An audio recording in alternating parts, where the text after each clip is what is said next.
일본의 미쓰이 화학에서 초고순도 요소로 만든 저희 글라츠 블루 요소수 시장 점유율 1위의 대기업 제품보다도 깨끗하고 막힘없는 인증받은 제품이라서 지금 더 인기가 많은데요. 게러지에 와서도 직접 구매해 가시는 분들이 엄청 늘었거든요. 지금 창고에 있는 게 거의 소진됐을 정도인데 다음 주에 1만 톤을 다시 생산한다고 하니까 많이 구매해주세요.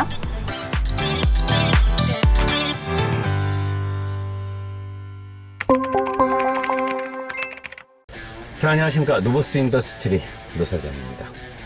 요즘 가장 인기가 많고 핫하다는 르노사의 꼴레오스 차량을 리뷰를 하고 있습니다. 어제 하체 요리기 보셨죠?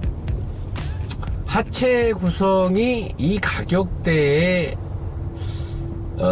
직병렬 시스템을 품고 있는 하이브리드 시스템, 거기에 이 정도의 하체 구성, 저는 사실 굉장히 르노에서 전략적으로 차를 잘 만들었다라고 생각합니다. 조수석에 사람이 타면 여기도 모니터가 나와요. 모니터가 총 3개가 나오는데 실내 옵션, 가죽의 질감, 스티어링, 그 다음에 여기 움직이는 애플 아이폰이라고 말할 정도로 전자장비가 약간 좀 익숙하지 않은 사람들한테는 불편한데, 근데 예전에 제가 SM6 처음 나왔을 때 그거에 비하면 엄청나게 이제 인터페이스도 좋아졌고 정보가 되게 다양합니다. 그리고 의자의 구성도 되게 좋고 뒷자리의 의자도 등받이 각도가 조금 조정이 가능하더라고요. 등받이 각도가 뒷좌석에 3명, 양쪽에 2명은 되게 편하게 탈 수 있고 가운데 사람도 괜찮게 탈 수 있습니다. 그리고 가장 이제 주행 중에 마음에 드는 건, 보통의 우리나라의 하이브리드 차량들은 중량 증가라든가 엔진 옆에 붙어 있는 미션이 일반적인 오토 미션하고 좀 다르기 때문에 그 모터 토크 컨버터 대신에 다판 클러치와 저기가 들어가잖아요. 회전자 모터가 들어가서 동력 전달에 대한 조금 토크 컨버터 대비해서 이질감이 좀 있을 수도 있고, 그 다음에 이제 중량 증가나 부드러운 운전을 위해서 서스펜션의 댐퍼 스프링 세팅을 부드럽게 하다 보니까 운전할 때 보면 약간 좀 하체가 따로 논다는 느낌, 덜렁거린다는 느낌이 좀 드는데, 이 차도 현재 제가 지금 어제부터 계속 타고 다니니까 가끔은 약간 덜컥거림이 있어요. 하체의 댐퍼와 서스펜션의 부싱들이, 특히나 앞쪽의 서스펜션의 부싱이 맥퍼슨 스트럿으로 단단한 구조로 막 여러 개를 잡는 구조는 아니잖아요. 그래서 약간은 그게 있는데, 그래도 시중에 있는 대부분의 하이브리드 차들하고 비교하면 엄청나게 세팅이 잘 되어 있습니다. 이 차는 지금 보즈 오디오도 들어가 있고, 이 천장과 A필러의 이 소재도 그동안 우리가 흔하게 보지 못했던, 차가 여기 이렇게 조명 같은 것도 그렇고 가격대에서는 엄청나게 세팅이 잘 돼 있어요. 외관은 앞은 좀 약간 멍청하게 생겼고 뒤에는 짝퉁 포르쉐 카이엔 같이 만들어 놨는데, 외관은 사실 호불호가 있겠지만 제가 껍데기를 리뷰하는 사람도 아니고 외형은 사실 개인 취향 차이기 때문에 제가 볼 건 아니고, 저는 이제 구조와 이런 시스템을 얘기하는 건데, 어쨌든 의자에 앉아서 느껴지는 느낌, 그리고 어떠한 상황에서도 엔진이 가동될 때 하고 엔진의 4기통 터보 엔진이 돌아가는 그 엔진 특유의 펄스라고 해요. 진동이라고 말하면 안 됩니다. 엔진이 가동될 때 나오는 그 펄스, 잔잔한 엔진이 살아서 움직인다라는 그 펄스 외에는 그 어떤 것도 느낄 수가 없고, 도요타의 직병렬 하이브리드 시스템의 꽃이라고 하는 직병렬 시스템을 엄청나게 소프트하게 얘네가 완성시킨 거예요. 시동이 살아나는 거를 절대 운전자나 동승자가 알 수가 없고, 시동이 살아난 상태에서 엔진의 진동도 느낄 수가 없습니다. 제가 지금 여기다가 이 클레오스를 리뷰를 하기 위해서 요거를 제가 요건 제가 르노 마케팅 팀한테 좀 저기 하고 싶은데 11,500원 주고 샀습니다. 요거 돈 주십시오, 저한테. 왜냐, 여기 보면 에너지 플로우라고 계기판에 에너지의 흐름도를 보여주는 게 있어요. 지금 가운데 있는 게 자동차. 자, 왼쪽에 있는 모터가 도요타가 쓰는 직병렬 하이브리드 시스템에서 그 파워가 꽤 큰 구동 모터입니다. 왼쪽에 있는 게. 오른쪽에 있는 게 미션의 엔진, 미션의 끝자락에 붙어 있는 충전 모터예요. 발전 모터. 오른쪽에 있는 게. 자, 맨 밑에 있는 건전지, 로켓 건전지 그림 표시 있는 게 요 바닥 쪽에 있는 하이브리드 배터리. 맨 위에 있는 게 엔진이죠. 자, 그럼 이제 에너지 플로우가 어떻게 움직이나 보세요. 출발과 동시에 얘가 구동 모터가 꽤 셉니다. 언덕길 같은 데를 모터만으로도 올라가는데, 자, 배터리에서 에너지가 모터로 가서 모터가 지금 차를 싹 돌려줘. 그리고 엔진이 살아났어요.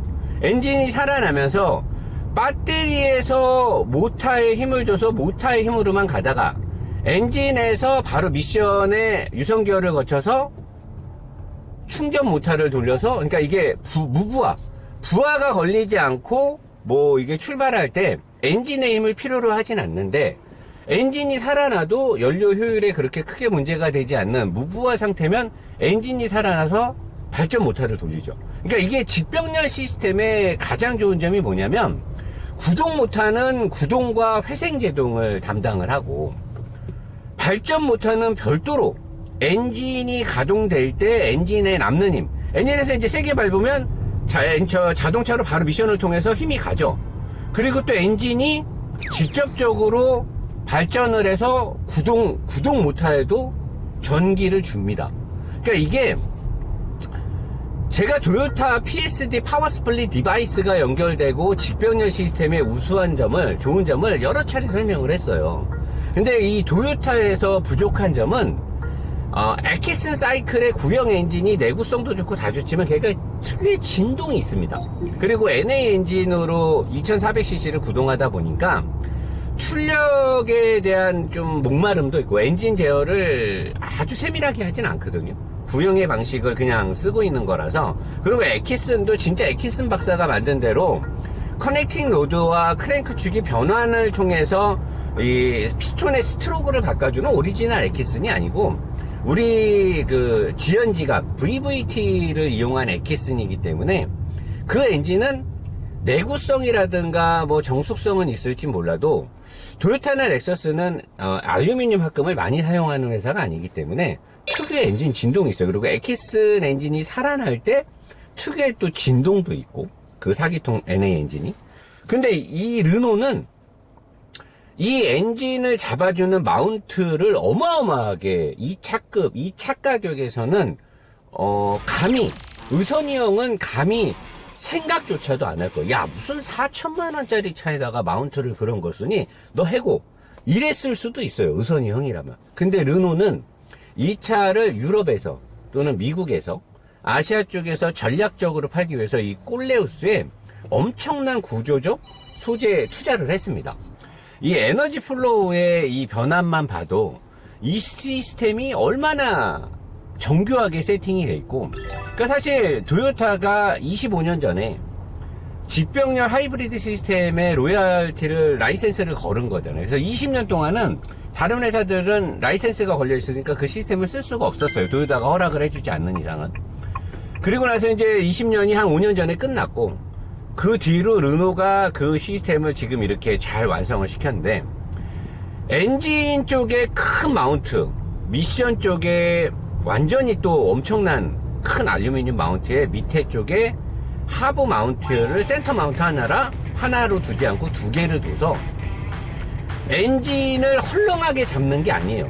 부싱이나 이런 싸구려 기술로 헐렁하게 잡아서 뭐 아이들 상태나 시동 상태에서는 부드러운데 달릴 때는 불안하거나 안 좋은 게 아니라, 정말 BMW 벤츠 고급차들이 5시리즈 E클래스, S클래스급들이 설계하는 그런 마운트 구조로 2차급의 엔진 마운트, 미션 마운트를 달았다는 거에 저는 정말 대단하다라고 생각이 들고, 거기에 플러스 0.5 이 터보 엔진 뭐 140 몇 마력짜리인데 엔진의 정밀 제어가 진짜 끝장납니다. 어떠한 상황에서도 터보 엔진의 터보나 이 출력의 이 분포 곡선이 알고리즘이 정확해요. 정확하게 프로그램 로직대로 정밀하게 엔진을 제어합니다. 그리고 엔진의 하드웨어적인 구성도 허술하게 엔진을 만들지 않았어요. 정말 저는 이 차가 껍데기 모양만 내가 조금 좋아하는 식이면 얘는 하이브리드의 끝장판이라고 보면 돼요. 그러니까 우리 지금 2024년, 2025년 넘어가고 전기차 요새 문제 많아서 하이브리드가 각광받고 있는데, 모든 하이브리드 시스템, 요새는 도요타 같은 경우는 병렬식 플러스 마일드 하이브리드를 또 합치는 방식으로 막 나오고도 있고, 직병렬이 뭐 직렬 우선식이 혼다가 쓰는 막 이렇게 막 변형되고 있는데, 얘는 오리지널 직병렬인데 끝장판으로 세팅을 했습니다. 지금도 이 에너지 플로우 움직이는 거 보면 엔진이 지속적으로, 지금 엔진이 구동 모터에도 전기를 줬다가 자동차에다가 출력도 줬다가 딱 하면 또 계속 바뀌죠. 또는 충전 모터 쪽으로 발전 모터로 엔진이 줬다가 빠졌다가, 그리고 밑에 있는 메인 배터리에서는 지속적으로 모터와 자동차의 회생 제동을 주고받고 하는데, 아니 무슨 그거 뭐 병렬식 현대 기아가 쓰는 것도 다 뭐 그렇게 잘 되지 않습니까? 아니죠. 병렬식들은 미션 안에 들어있는 모터가 배터리로부터 전기를 받아서 무조건 악셀을 밟을 때마다 힘을 더해주죠. 그리고 쓰려고 할 때 회생제동으로만 전기를 다시 회수해 옵니다. 그게 다요. 그러면 그 배터리는 회생제동으로만 충전을 못하니까 배터리를 어느 정도 충전을 채우려면 어떻게 되냐, 엔진의 겉벨트에 걸려있는 알터네이터, 발전기를 계속 돌려야 돼요. 그러니까 이 발전기를 계속 돌릴 때 엔진에 부하가 걸리죠. 왜냐면 그 발전 용량이 좀 세거든요. 그러니까 엔진이 살아날 때도 엔진의 마운트 설계라든가 그 다음에 엔진의 겉벨트에 걸려있는 발전기를 돌려야만 걔를 충전을 하니까, 어쨌든 걔는 배터리를 잘 충전을 하려면 엔진의 출력을, 기름을 상당 부분 때우면서 충전을 해야 되는 거예요. 그러니까 이 병렬식 시스템을 쓰는 하이브리드는 구조가 단순하기 때문에 연비에서는 그렇게 크게 뒤처지진 않아요. 근데 가다서다를 계속 반복해야 되는 경우나, 세게 달릴 때, 이렇게 브레이크를 밟았다 악셀을 가방 이렇게 세게 밟아서 확 날아가고 이럴 때 출력이, 지금 얘는 확 달려도 확 막 이러지 않잖아요. 그러니까 얘는 전기 모터, 구동 모터도 꽤 출력이 세고 터보 엔진 제어를 되게 세밀하게 하다 보니까, 와, 우리 지금 현대 기아 산타페나 소렌토 하이브리드에서 그 악셀 세게 보면 와 막 이래요. 엔진이 와 그러는데 사실 나가는 건 비리비리하죠. 그리고 하체도 되게 헐렁헐렁하고. 근데 얘는 그런 게 없어요. 딱 밟으면 전기차처럼 슝 하고 나갑니다. 분명히 엔진이 살아나서 엔진이 구동을 상당 부분 쓰고 있는데도 엔진에 그런 걸 못 느껴요. 물론 저 안에서는 엔진의 소리가 나겠죠. 근데 방음 처리를 너무나 꼼꼼하게 잘 해놨고, 어제 내가 하체 요리에서 얘기한 것처럼 포르쉐나 이런 애들이 쓰는 것처럼 플라스틱과 렉서스 애들이 사용하는 그런 방식으로 방음 처리도 되게 잘 해놨는데, 알루미늄의 사용 빈도를 굉장히 고급지고 크고 비싼 투자를 해서 진동이 올라오진 않는 거예요. 그래서 나는, 야, 이게 어떻게 4천만원 초반대 차에 이렇게 좋은 하이브리드 시스템을 완성을 시켰을까? 근데 그렇다고 실내 옵션이 빠져, 뭐 엔진이 구닥다리가 들어가, 그런 게 아니잖아요. 이런 것도 되게 잘하는데, 이 에너지 플로우를 보면 이 막히는 데서 이 배터리의 전기를 가지고 구동 모터를 돌려서 굉장히 오랫동안 갑니다. 그러니까 얘가 지금 배터리 용량도 작지가 않은 거예요. 되게 오래 가요. 그리고 우리 지하주차장 대형 건물 내려가잖아요. 대형 건물의 지하주차장을 내려가서 올라올 때 지하 3층부터 지상까지 올라올 때도 그냥 모터로만 올라와요. 전기차나 플러그인 하이브리드들처럼. 난 깜짝 놀랐어요. 엔진이 살아날 줄 알았는데, 거기서는 엔진이 살아나면 기름을 많이 먹는다라고 전체 컨트롤 센터에서 판단을 했겠죠. 그러니까 모터로만 가는 거예요. 지금도 계속 모터로만 가잖아요. 모터로만 계속해서 세게 안 달리고 어느 정도 악셀을 부드럽게 밟으면 모터로 가는 거리가 꽤 돼요. 그리고 조금만 저기 하면 바로 회생제동 걸어버리고 계속 지금 모터로만 갑니다. 얼핏 보면 준 플러그인 하이브리드 같은 느낌이 들 정도로 얘네가 어떻게 이렇게 하이브리드를 세팅했지? 나는 그동안 도요타나 렉서스의 직병렬 시스템을 최고의 하이브리드 시스템이라고 칭찬을 했는데 이제는 아니죠. 이제는 도요타의 직병렬 시스템이나 렉서스의 직병렬 시스템은 물론 걔네도 지금 뭐 마일드 하브를 붙이고 뭐하고 많이 다른 방법을 접붙이고 있는데 직병렬 시스템의 최종 완성판은 얘예요. 르노 꼴레오스입니다. 지금 속도 몇이에요? 68km, 70km. 아까부터 계속 모타르만 가는데 지금도 모타르만 가잖아요. 엔진은 안 살아나요. 그러니까 이 배터리와 모터의 효율성과 이 에너지 밀도의 이 사이즈가 되게 남다른 거죠. 언제까지 배터리로 계속 가는지 한번 계속 보세요. 지금 내가 일부러 여기다 이걸 달았어요. 우리 르노 관계자분, 제가 뭐 다른 건 바라지 않습니다. 요거 에너지 밀도 잘 보여주기 위해서 내가 이거 10,000얼마 주고 샀어요. 이 돈은 저한테 카톡으로 빨리 보내주십시오. 인간적으로다가 이거는 보내줘야 됩니다. 내가 요거 잘 찍으려고 이거 사서 단 거니까. 자, 지금 계속 전기로 가죠. 자, 70km 넘었어요. 이제 엔진 살아나서 엔진이 구동 모터에도 직접 전기를 주기도 하고 그 구동 모터를 통해서 배터리를 충전시켜요. 왜? 구동 모터가 얘는 진짜 이게 원래는 구동 모터를 통해서는 배터리를 충전시킬 때는 저기 할 때 제동을 걸 때만 하는데 얘는 안 그래요. 지레가 판단했을 때 엔진 힘으로 보통은 도요타 같은 경우는 이 상황에서 오른쪽에 있는 발전 모터에다가 주거든요, 무브화를. 근데 구동 모터가 역으로 전기를 생산했을 때 훨씬 전력 그 생산량이 세잖아요. 그러니까 오히려 엔진이 살아나서 지금 탄력 주행을 하고 있잖아요. 무브화 상태니까 방금 악셀을 밟았더니 바로 또 전기를 쓰는 거야. 휘발유를 많이 먹을 것 같아서. 다시 이제 달리다가 무브화로 걸리잖아요? 이제 무브화 상태에서 싹 달리게 되면, 야, 이때는 이제 또 엔진에서 바로 다이렉트로 자동차 미션을 통해서 동력을 주고 구동 모터에도 동력을 주는 거예요. 그러니까 이 시스템이 도요타는 오른쪽에 있는 발전 모터로 주는데 얘네는 발전 모터와 구동 모터를 동시에 구동 모터를 회생제동으로만 전력을 생산하는 게 아니라 구동 모터를 또 무브화 상태에서는 발전으로 쓰는 거예요. 그러니까 엄청나게 에너지 밀도를 높게 업그레이드를 시켜놨어요. 그래서 내가 어제 밤에도 막 쏘면서 막 달리잖아요. 그러면은 엔진에서 바로 자동차에다 미션에서 바로 가고 그 다음에 배터리에서 바로 구동 모터를 통해서 힘을 주죠. 근데 이때 갈 때 엔진이 지금 막 도는데 엔진에 도는 느낌을 이 차주분이 나한테 협찬하면서 그랬어요. 선생님, 내 차는요 엔진이 없는 것 같아요. 예? 엔진이 들어오고 나가는 걸 알 수가 없습니다. 그래서 내가 속으로 이 아저씨가 이거 허풍이 좀 세시네. 그러면서 예, 제가 잘 확인해 보겠습니다. 근데 사장님 말이 맞네요. 엔진이 없어. 이 차는 엔진이 없어요. 모터만 있는 것 같아요. 와, 이 가격대에 어떻게 차를 이렇게 만들었을까요? 근데 정말 좋은 건 이 그랑콜레오스가 제가 지금 이 에너지의 흐름도나 엔진의 설계, 그 다음에 뭐 어떤 애들이 또 내가 봤을 때는 뭐 인터넷 대응팀 애들 같은데 뭐 미션이 뭐 유성기어 하나만 들어갖고 뭐 3단 변속이기 때문에 뭐 안 좋다 어쩐다는데 니 뽕이다 이 새끼야. 좆도 모르는 새끼가. 도요타도요 PSD 안에 유성기어는 하나밖에 없습니다.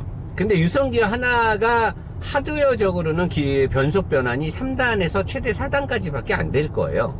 아마 3단까지밖에 안 되는데, 그래서 3단이라는 명명을 하고 있는 것 같은데, 도요타의 PSD 파워 스플릿 디바이스의 직병렬 시스템은 유성기어 끝에 쪽에 발전 모터가 달리고, 그리고 디퍼렌셜 케이스의 윗단 쪽에 있는 구동 모터가 달리는 쪽에 이 구동 모터가 유성기어의 기어비 변환을 전자 로직 제어를 해줘요. 모터가 부하를 걸어서. 그래서 무단 변속으로 6, 7단까지도 변환이 가능합니다. 얘도 마찬가지로 3단까지만 되니까 미션이 비리비리하다 어쩌다라고 욕을 해? 그럴 거 없어요. 어차피 최고속도 180까지 무난하게 나옵니다. 180 이상 달리기에 세팅을 안 해놓은 것 같아요. 왜? 위험하니까. 하이브리드 가지고 막 200, 220까지 쏠 의미가 없다라고 르노는 판단한 것 같고, 여러분들이 정확하게 알아야 될 건 뭐냐면 도요타의 파워 스플릿 디바이스, 렉서스가 쓰는 그 유성기어 세트의 직병렬 시스템의 미션은 고장 날 게 없어요. 유성기어 하나니까 그냥 ATF 빨간색 오일, 유성기어입니다. ATF 빨간색 미션 오일을 넣어야 되는 거예요. 걔만 제때제때 5만이나 10만에 갈아줘도 걔는 문제가 안 생겨요. 구조가 굉장히 단순하거든요. 얘가 그거예요. 얘는 주행을 하면서 5년이 지나든 7년이 지나든 미션에 트러블이 생길 게 별로 없어요. 구성이 아주 간단하고 도요타가 정말 머리를 잘 써서 만든 미션이기 때문에 얘가 똑같은 그 미션을 써요. 지금 망가질 게 없는 거예요. 그러면 다른 제조회사들이 쓰는 BM이나 뭐 미국 차가 됐던 벤츠가 됐던 현대기아가 주도적으로 쓰고 있는 하이브리드 시스템은요, 다판 클러치가 들어갑니다. 다판 클러치. 내가 카니발 하이브리드에서도 걱정된다고 했잖아요. 다판 클러치가 로직 제어에 문제가 생기거나 다판 클러치가 마모도가 생기게 되면 미션 내려갖고 다판 클러치 오버를 해야 돼요. 나중에 문제도 생기고, 그리고 미션 오일이 안 좋거나 열받았거나 그러면 변속에 이질감이 생깁니다. 다판 클러치들을 쓰는 하이브리드는. 그러니까 거기에 클러치가 들어가는 거예요. 클러치 주변에 하이브리드 모터가 돌고 있는 거고.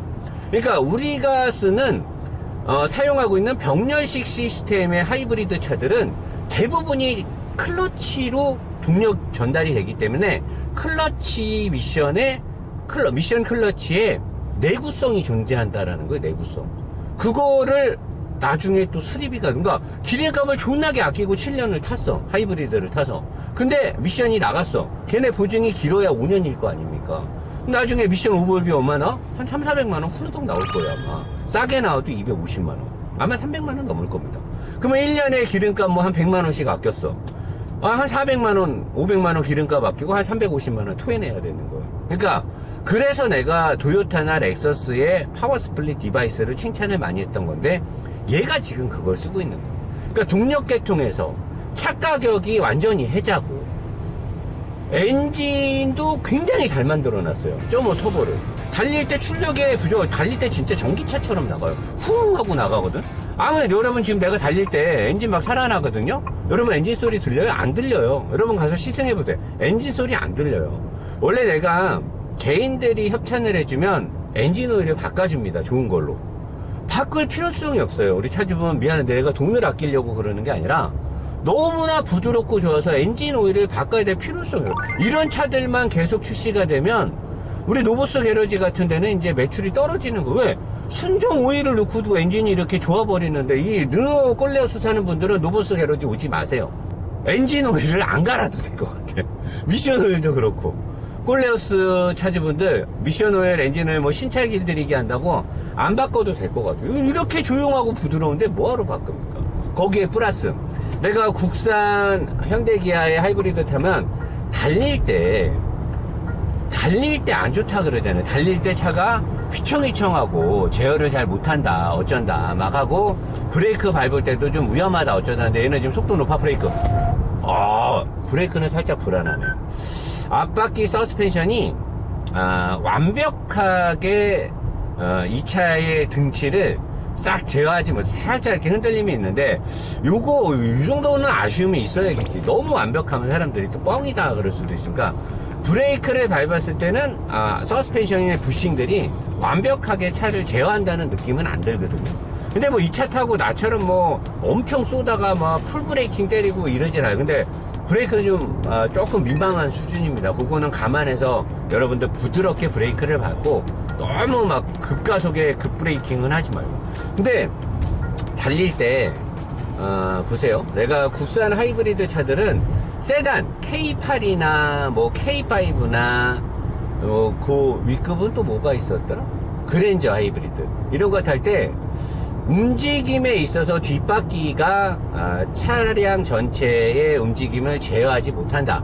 뒷바퀴 서스펜션이 너무나 허술하게 세팅이 돼 있고 부드러움으로 세팅을 했기 때문에, 또는 중량 증가에 따른, 내가 어제 하체 오리기에서 얘기했잖아요.